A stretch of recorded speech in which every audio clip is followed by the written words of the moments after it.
All right, thanks for coming. We got an interesting piece of content tonight. We'll do a little bit of a pandemic, briefly, a little housekeeping out of the way first. Thanks to Sovereign for hosting tonight. Great location, perfect for this kind of activity. Might be a little loud.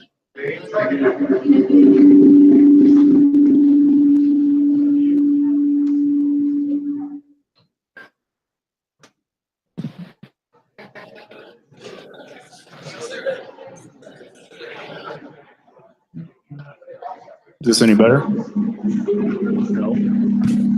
Oh, you don't do this? Yeah, where are you sharing from?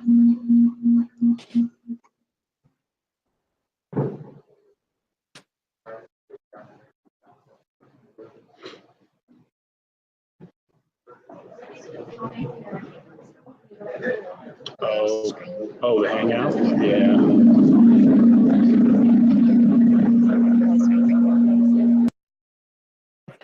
Any better? All right. All right.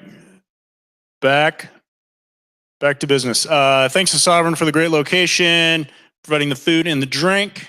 And thanks to everybody else who's going to be helping us out tonight with the content. But briefly, who's hiring? I'm with Media Shift, and we're looking for a salesperson in New York. I know that probably won't do us much good here, but we're looking for a person to do sort of a hybrid ad ops, campaign management, optimization, sales support role as well. Anybody else?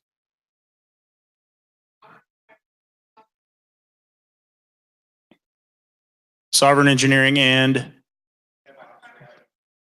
DevOps. Okay, anybody else? Wow, really? Okay, I don't know if that's a good thing or not.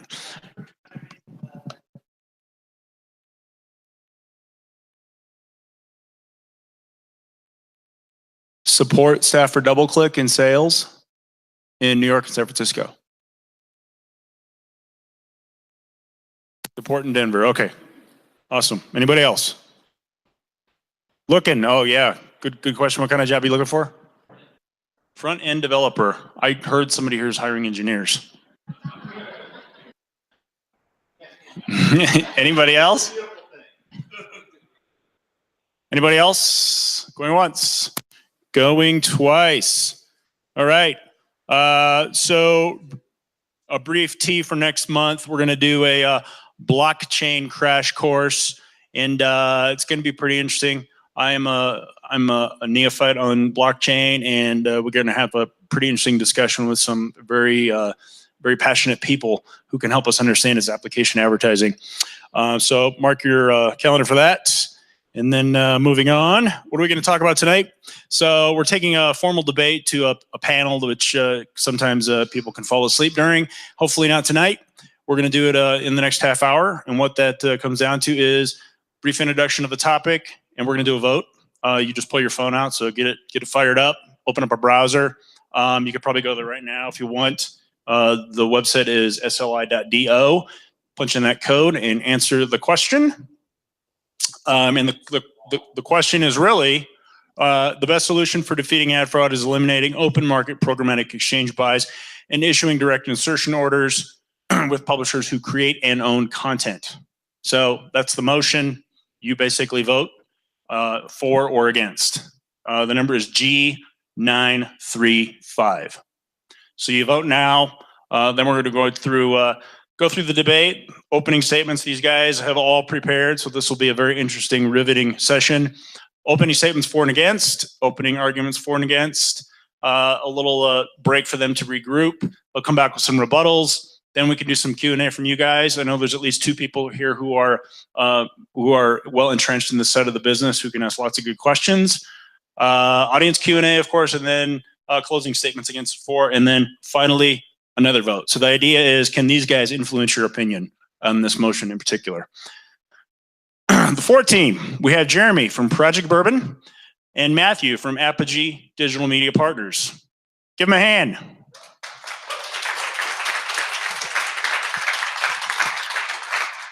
And on the against team, we have Taylor from Sovereign and Scott who is a consultant now, but he is one of the founders of the IAB Tech Lab.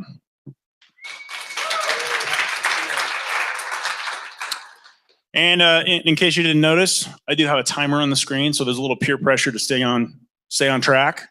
You get the 2 and 2. Everybody gets about 2 minutes, give or take, to keep us on track here for each section. So in the first statement, opening statements, you get 2 minutes for, 2 minutes against. And with that being said, let's take a quick view of the poll and see if we have responses. Oh, we do have a few. Okay, so everybody's against for the most part, huh? There you go.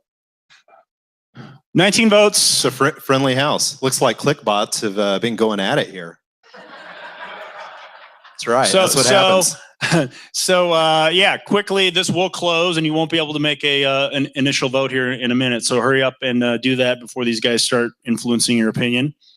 And while I do that, I will pull up Jeremy's opening slides. All right, go for it, Jeremy. Okay, so the whole point of using PMP buys and IO direct buys is to get the brands as close as possible to the publisher audiences. Anyone who's in the middle is taking money out, not providing value, and providing place for fraud. One of the types of fraud that I am most attuned to, because I work directly with brands and help them bring agencies in-house, is brand safety. So what could we see on brand safety? Anyone know what the WAR site is? That's the White Aryan Race site. Now, will you actually get Fisher Price with a young Asian American and an African American kid? No, I created that. All right, but you could. You don't think you can? You absolutely could. If you don't know what you're buying and you're buying it in a non-PMP or IO direct setting, that's what you could get. Slide number 2 from Keith. This is an ugly one. They're both ugly. Jew Watch. If you're the Barnes Jewish Hospital, do you want to be buying inventory on that site? You do not, I promise you. But that's what can happen if you're buying in an open exchange RTB sort of setting. Let's go to number 3, which is a real story of mine. Jack Daniels, a 728 by 90 across the top, a 300 by 250 on the side on GoComics.com. When I was working with this brand in spring of 2001, back when they were called Ad Networks, but resembled very much open exchanges in an RTV fashion, we had just convinced Jack Daniels to go online, just convinced them. This site marked that all their visitors were 21 and older, except for one, a 7-year-old girl who was the daughter of a Wall Street Journal reporter. We came in on a Monday morning, front page, Wall Street Journal. Jack Daniels advertises to minors. It was the lead story in the marketing section. We spent 1 week in Louisville begging to keep the account, and we spent a year convincing that client to go back on site. That's what can happen to you if you don't have the proper protocols in place in private marketplace buys and IO direct buys, situations like this. All right. Felt like 2 minutes. Yeah, that was nice. Nice and brief. To the point. And you, I didn't time you on that one, so you're lucky. You're lucky you're short. All right, moving on. The next opening statement is from the against side. Is the timer going? Hi, everybody. So I wanted to start tonight by sharing a story about a government agency. It's called the Consumer Financial Protection Bureau. And that doesn't sound like it has much to do with advertising, but if you follow me, we'll get there. This agency protects you and me from wrongdoings by big financial companies, and they also have a responsibility to educate consumers about their rights should they feel they're wronged. A big part of that is through advertising, so much so that they actually spend millions and millions of dollars on digital advertising every year, 16 million in 2016, and that was projected to increase in 2017. I want to talk specifically about a campaign they ran in the spring of 2017 where they allocated $6.5 million worth of budget to an agency called GMMB. This is not a shoddy agency. They ran some campaigns for Barack Obama's campaign. And this agency decided they would go and buy direct on household websites. Well, not household websites, websites we know by name. CNN.com, BusinessInsider.com, InternationalBusinessTimes.com, to name a few. So if you're following along, we so far have a perfect setup, right? We have a direct buyer going to an agency, buying direct on websites. So it should be perfect, right? If some of you guys follow the news, you know it might not have been perfect. An independent fraud researcher released a report last month illustrating that one of those sites, International Business Times, had generated 57% of their page views from fraud. They were working with a company called Pop Ads, which generates visits to a site. They launder fraudulent visits, whether bots or non-intentional humans. And 44% of the Consumer Financial Protection Bureau's budget went to that website.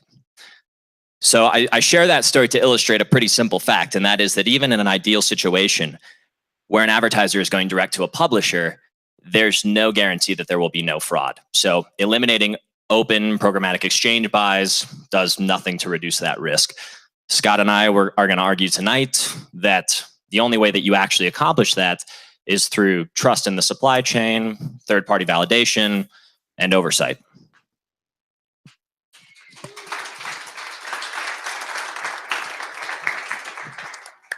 All right, great. Moving on. What's the opening statements? Now we get into the actual arguments for the motion. Oops, hang on a sec. All right, go for it. All right. So it's not necessarily about, we're talking about fraud.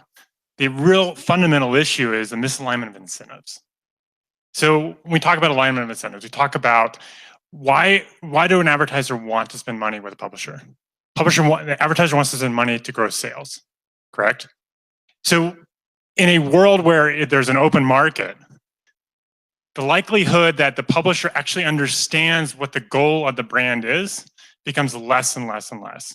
The closer that you can work with a publisher to get to align their audience with the advertiser's goal, the more likelihood you're going to actually help that brand achieve their goal, as well as eliminate any sort of effect of, quote, fraud. Because fraud is not just bots. Fraud is mislabeling audiences. It's selling something you don't actually have. We know that's going to happen when the result doesn't yield a conversion, which is what every brand is after, some type of conversion. So the more that we add more to the supply chain, whether that's a technology solution that tells us that this impression is valid, it's another exchange, all of it is adding to obscurity of getting to the actual goal, a conversion. So the closer that we can get to that conversion, brands working directly with publishers, helping them align their goals, there's going to be lift in publisher CPMs, and there's going to be a better return for an advertiser. Nice. So if I sum this up, the four guys are saying that middlemen eat the value in the supply chain, that brand safety is something you need to pay attention to. There's a misalignment of goals because you need to be, as a publisher, aligned to the advertiser's goals, which in most cases can be misrepresented, which can be aligned to conversions. And if it's not, if you're not transparent, there's potential misrepresentation about fraud, bots, inventory, and so on. Am I characterizing that correctly? Okay, great. Is it just me or is this timer skipping a minute? Okay, maybe not. All right, moving on. The against side from Scott. So it's good to be back here at Sovereign. I love this place. Thank you, Taylor. I want to frame this a little bit in terms of their opening statement in that the arguments that they're putting out there around brand safety does not equal fraud. Brand safety is an exceptionally subjective type of targeting. Fraudulent behavior is illegal, right? And all we've seen so far in those opening slides, there's nothing illegal about it. It comes back to education. And if you are a marketer and you're using an agency who's telling you something is illegal, but it's actually more brand safe, then I would argue it's time to find a new agency to help you around those buying. The supply chain is wrought with, and I agree with what Matt just said, sometimes misaligned incentives, but it also comes back to education. And what we've seen, of course, over the last 5 years when it comes to supply chain efficacy is that the more knowledgeable and the more people who have oversight of large scale buys, the more transparent it actually does become. So there's actually a strength in numbers argument when it comes to an open exchange, because what we've seen here is the maturity of the trade press, the maturity of exchanges, the maturity of other folks calling things out when they do occur. And if we go back to a world where it's just a marketer, agency, publisher, well, guess what? That leverage goes straight to a sell-side market. Because now the publisher knows that they can say whatever they want to raise prices, to put things in order, and the verification is only one or two people at that point, right? If you go to an open exchange, you have a lot of verification signals, and they're maturing more and more every single day. And right now, with the programs that we've seen in the industry and the certifications we've seen numbers, and actually there's a report today, I think it was Extreme Reach, said that over the last 2 years, video fraud rates have dropped 31%. I think I have that right? Anyone want to quote me different? 31%. So it's working, right? It's working on the actual transparency. Now, we still have a lot of work to go, but if you think about the damage that could be done by going in just a unidirectional way of marketer, agent, buyer to the publisher, at that point, where does the digital middle class go? Where do all these independent publishers who really are small businesses, where do they go? And to label them as fraudulent is not accurate. Brand safe, that's fair. Brand safe, you could have Aryan race websites. There's nothing illegal about what people post on the internet. Whether or not there's an ad next to it, and whether or not there's a marketer who didn't want to be there, that's up to these guys. But it's not illegal. So Scott, if I sum this up for your side, you guys are arguing that direct buys aren't necessarily a guarantee that you're going to eliminate ad fraud. And also you're adding to that brand safety, buying brand safe content isn't necessarily fraud free. And then you're saying fraud in and of itself is illegal as well. Keep that in mind. And buying in brand unsafe content isn't necessarily illegal. And so you're making that distinction between brand safety and fraud as being two different ways of looking at the market. Did I miss a third point in there somewhere? Okay. You're not going to win the t-shirt if you keep that up. All right, so why don't we take a 2-minute break? So let's say 2 to 5. Don't go very far. You guys can get a refill if you want. I'm going to let each team share notes and come back with some rebuttals.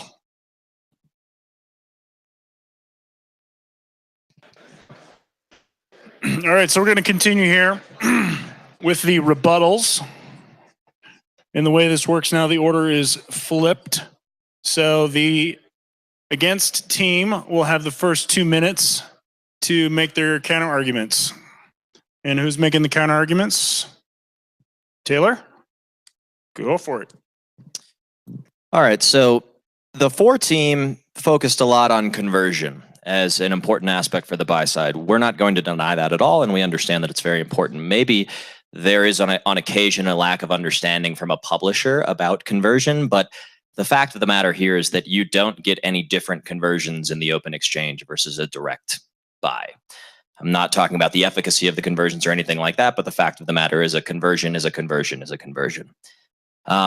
The other thing that was hit on a lot from the for side was around brand safety. Scott mentioned some of this already, but I think the important note to hit here is that there is no unified definition of brand safety. It seems to be an impossibility to come up with a unified definition of brand safety for any given brand.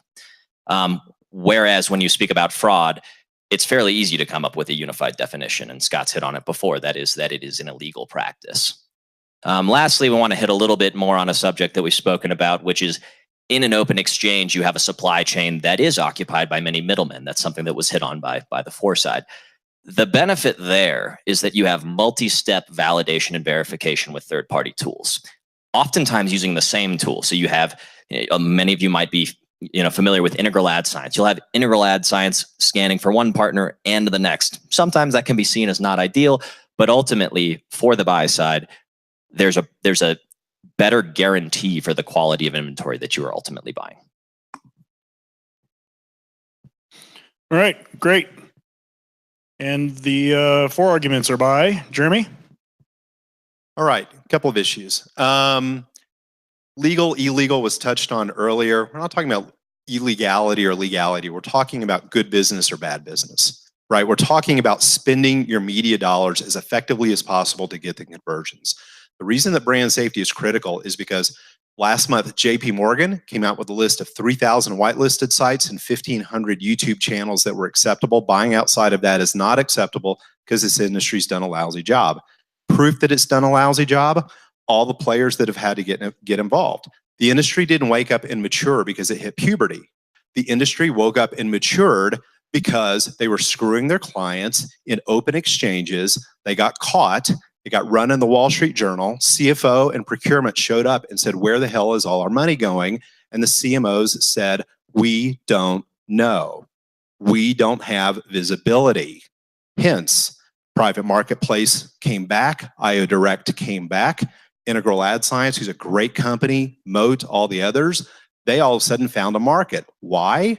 Because open exchanges dug a hole, they went deep in the hole, and it became an existential crisis. They were going to die at the bottom of the hole, or this industry was going to have to fix itself. It wasn't puberty that fixed this industry. It was getting busted that fixed this industry. Few seconds left. So a couple of last points. We're getting back, though, to fraud, lack of fraud.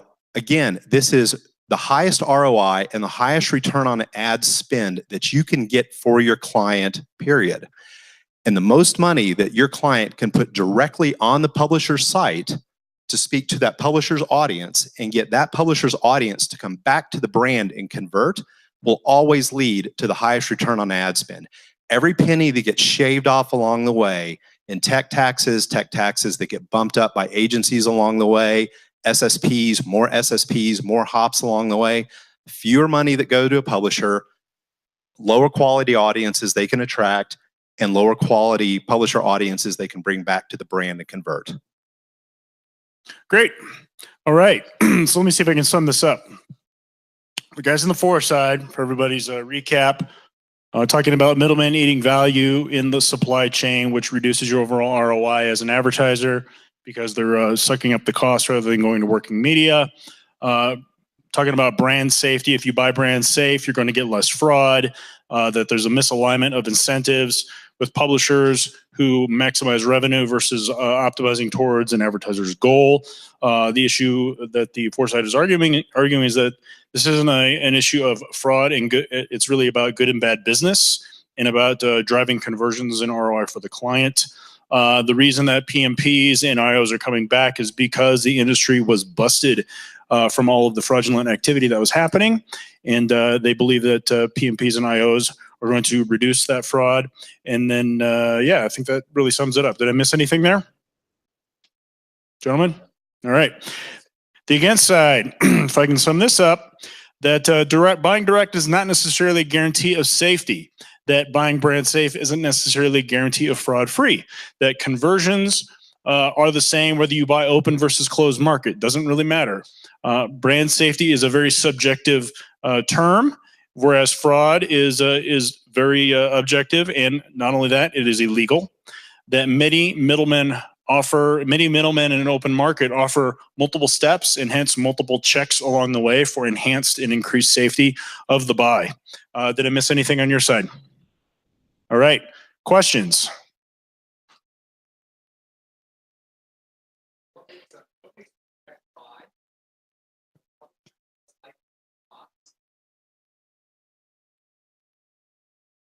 What makes a direct buy with a publisher less likely of getting bots rather than buying in the open market? Good question. Because we know that publishers can buy bot traffic and have the traffic come right to their site. You're actually buying that traffic in a direct IO and a programmatic guarantee and a PMP. So it's not a full elimination. But if you are checking the traffic that's coming to your site, if you're not getting the conversion activity you expect from that publisher, and you run your own internal analytics on that traffic, maybe that comes to your site, that clicks on the ads, et cetera, then you at least have one conversation, and that's with one publisher. So you know exactly where it's potentially coming from and where that loss is occurring. Does that answer your question? You know who to yell at. I, Yeah. To put some numbers to it, when you're working directly with a publisher, you can ascertain these days two things. Are they tag certified, and are they using an ads.txt file? In 2017, tag certified sites saw a drop in fraudulent traffic from 12% to 1.47%. That's an 83% drop. You know if your partner is tag certified. An ads.txt file overcomes domain spoofing. In September of last year, there were only 3,500 sites out there using an ads.txt file. As of January of this year, according to Today, that was up to 90,000 sites. Overcome domain spoofing, you get tag certification, you know your publisher's using those, you've cut fraud down to under 1% at that point. Nice. Other questions? Yeah, I guess we could make it even here, huh? Can we do? So the tag research study, I designed the methodology for it. And what you just quoted is actually inaccurate. It's tag certified channels. Tag certified channels means that the agency, the buyer who's actually certified, buys from platform intermediaries who are also certified. And the publisher in that research methodology, more often than not, was not tag certified. In fact, what we found was that because of who was certified in the tag study, and I want to correct this for the record, we asked the big holding companies who are on public record, IPG, Group M, Horizon Media, that in their quantitative analysis, when they actually went through and filtered these things out from a whitelisting perspective and worked with intermediaries to make sure that the sites, the intermediary itself was tag anti-fraud certified, that number was less at that point than 2%. It had nothing to do with the publisher whatsoever. It had everything to do with open market buys. And I find that interesting. Now, what does the marketer pay? That's the biggest question. In all of that study, the marketer paid virtually nothing. Why? Because when you factor in the research methodology, the qualitative questioning that we did for these agencies, they said we eat it 100% of the time because they were tag certified. I want to clarify that, and that's all open market buys. Sorry. All right. Other questions? Really? Everybody's made up their mind?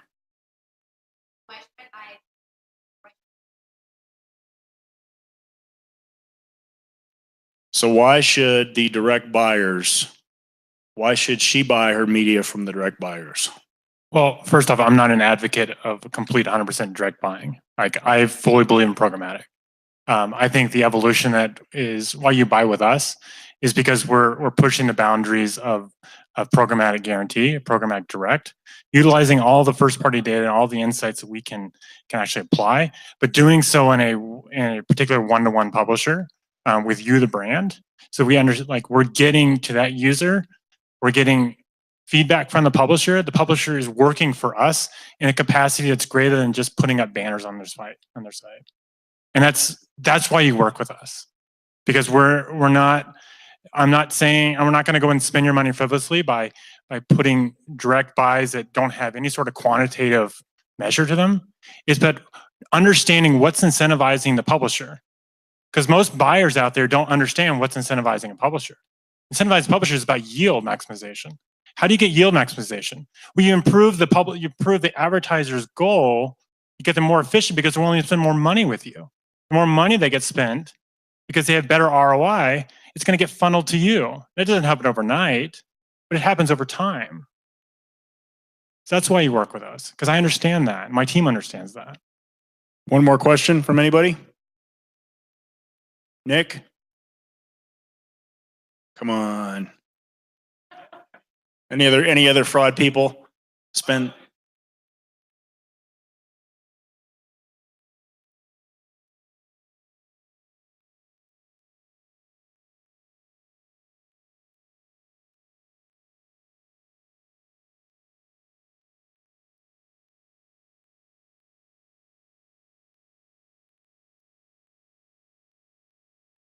Put all the tech aside, how much of this is just somebody with a good head on their shoulders doing a sniff test on the bullshit? No, you're absolutely right. You know, like, it's this carelessness that we approach this business to. Like, we all want to make money out of this. We all want to be successful. We all want to help our clients, whether they be publishers, whether they be brands. You know, but it's what the market has come down to is I need to just go buy another solution. I need to go buy IAS. I need to go buy Double Verify. And I'm therefore protected. I'm safe. You know, it removes all the work and the advocacy that my brand partner has asked me to take on. Just one quick point. So I got into digital in '99. Starting from 1997 until 2016, digital ad agencies have seen 20 consecutive years of bottom line decline in terms of margins. 20 consecutive years. Used to take no effort at all to throw 24, 26% to the bottom line. Now throwing 9 or 11% is tough because brands have put their boots on the necks of everyone in the supply chain and are trying to squeeze out more money. So I would love to have Senior Sally watching every media buy that I've executed. But at the end of the day, when the partners are building a new ski chalet in Vail or Aspen or buying a fractional jet, the only thing we can do is put Billy wet behind the ears watching those accounts. That's the financial reality of the world we live in today. I know those people. All right, I'll let Taylor respond, and then you get first closing argument. So I think Scott mentioned it out loud, but we actually would agree with that position. The supply chain requires a lot of common sense. Now, I will say that that common sense does not mean that buys need to be done just with direct IOs. In my personal experience, I've worked with some of the biggest advertisers on the planet, and they employ people who use common sense. Who's the partner you're working with? What are their references? Where are they based? Do you trust them generally? All the way down the supply chain at every point. I believe tech is very important in validation, integral ad science, double verify mode, all of that.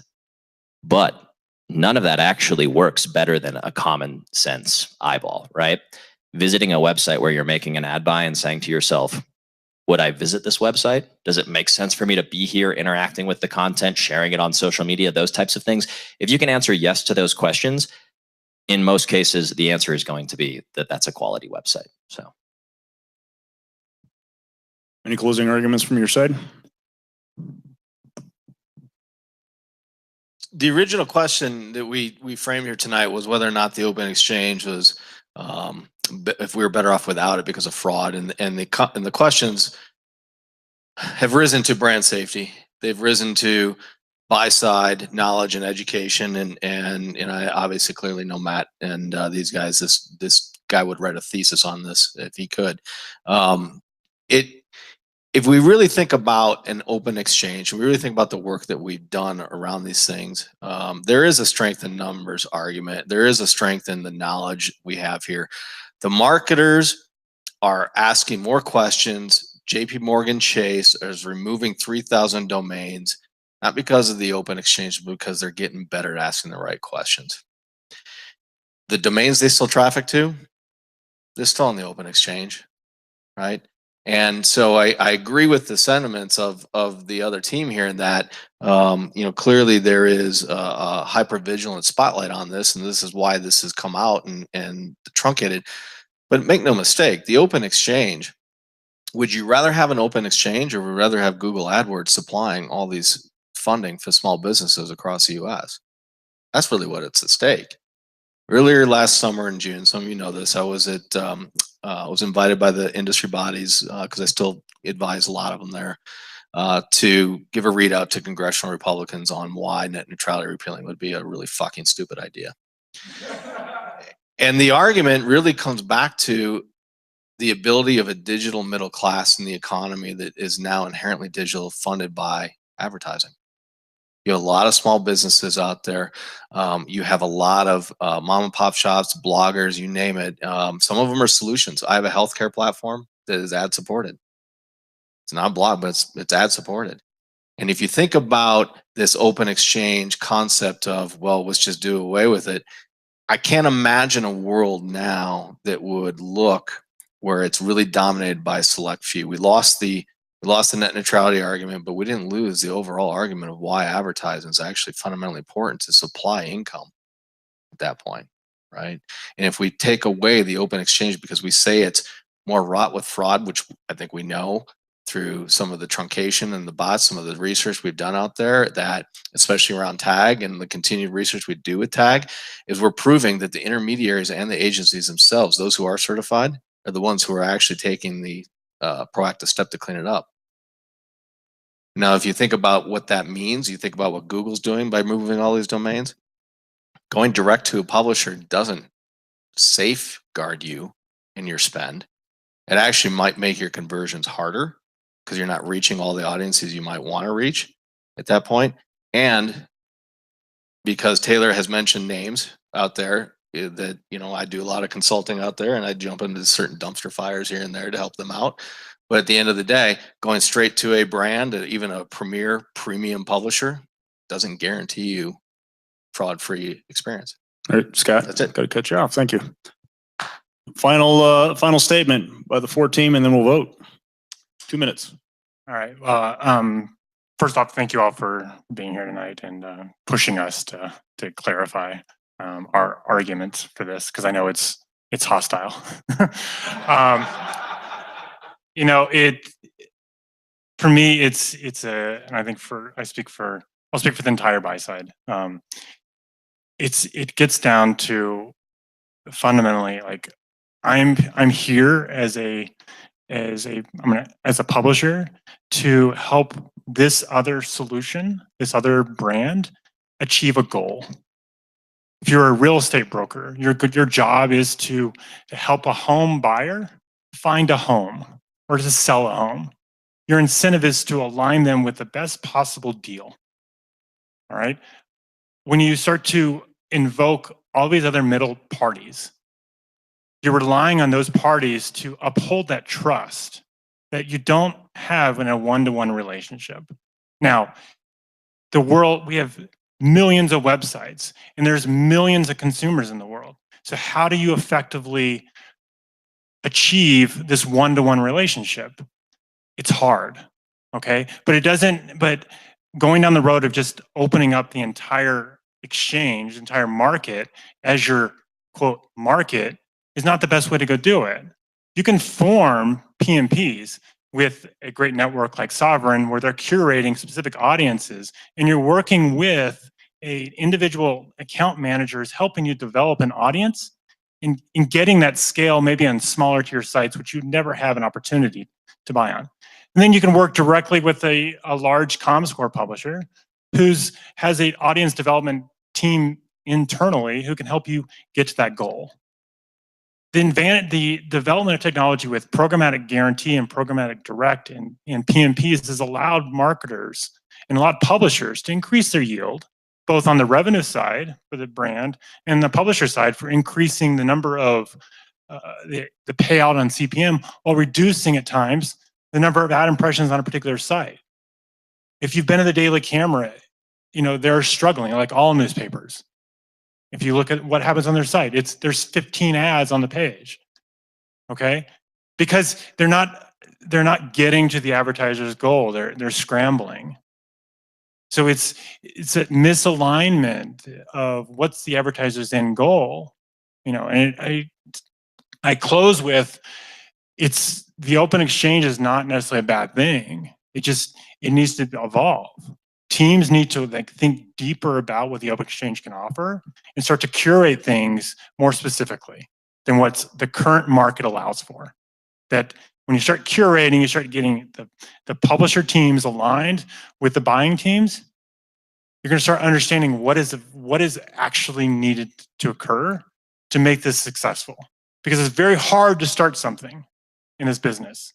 The amount of months of negotiation can be turned off within 24 hours because people don't understand the goal. Got to cut you off there. Thank you.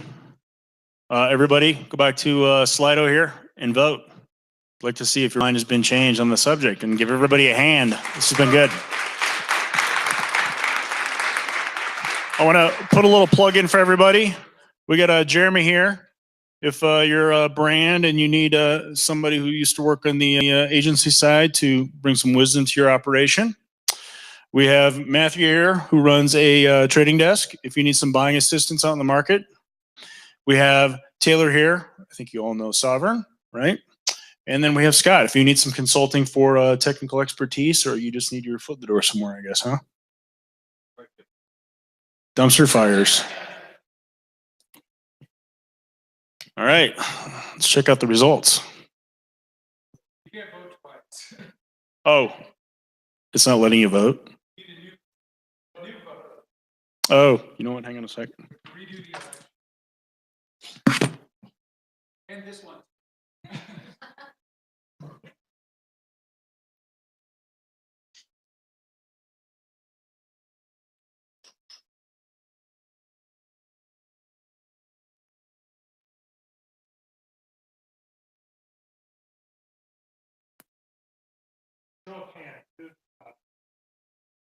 Yeah, that's a good question too.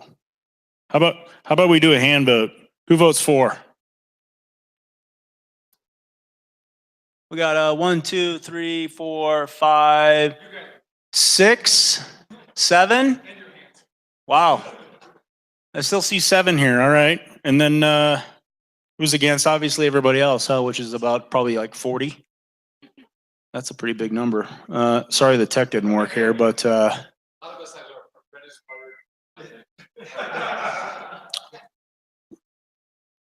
so with the original, this is new to me, obviously. I haven't used this a whole lot, so bear with me. But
I'm gonna give the win to the 4 team here because they looks like they, just based on some simple math here, probably doubled the percentages of people swaying the vote from against to 4. So still not at the majority, but you influence decisions. Yeah, thank you everybody. That was the goal, right? Yeah, change opinion. So thanks everybody for showing up and hang around here for a little bit longer. I think there's more food and drink to be had and conversation.